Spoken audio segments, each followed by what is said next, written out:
Hello, I'm David Otey. In this series of 9 short videos, you're going to pick up 9 clues. Call them helpful hints or even mini lessons. Clues on how to avoid making the 9 most common mistakes that I see people make in scientific and engineering, or really any kind of technical presentation. The phrase 9 clues is itself going to offer us a roadmap. Each of the 9 letters in that phrase stands for one of those common errors. Now, if you'll trust my training and experience as an engineer turned professional speaker and speaking coach, then I'm sure you can improve your skills, make a better connection with your audience, and have the confidence of knowing that you have accomplished your purpose in getting up to speak. Now, speaking of purpose, that's going to take us to our first clue. The first letter N in the phrase 9 clues stands for no clear purpose. And this is the second most common mistake that I see people make in technical presentations. What's the most common? You'll have to come back and tune into more of these mini lessons to find out. It's a later clue. Here's a hint. It comes near the very end. So let's talk about purpose. When you get up to speak, I'm sure you know you have a purpose. You can probably state your purpose in 2 words. You might say something like to educate, to inform, perhaps even to persuade. Well, that's what we call a general purpose.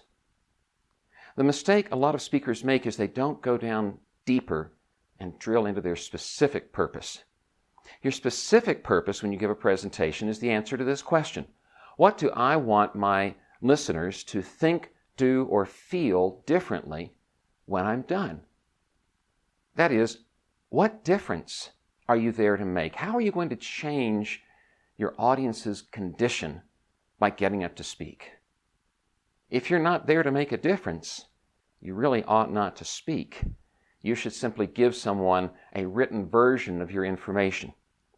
But you've made the choice to give a presentation because you know instinctively that people connect with the spoken word in a different way than they engage with the written word.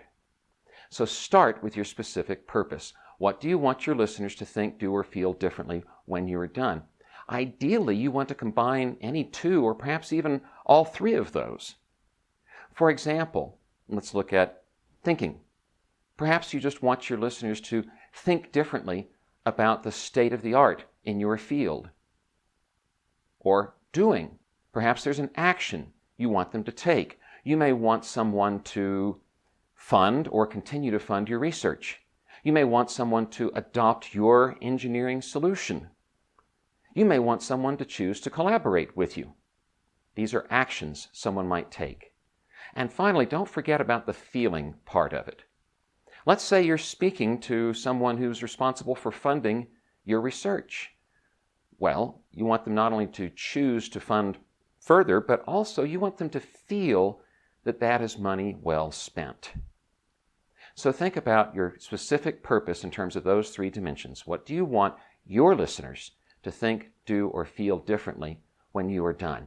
Once you know the answer to that question, that becomes the filter through which every piece of content, every word, every paragraph, every PowerPoint image must pass, otherwise it's not allowed into your presentation. So that's clue number 1. No clear purpose. If you want to hear more, subscribe to my YouTube channel. If you'd like to know more about me, you can go to my website, davidotey.com.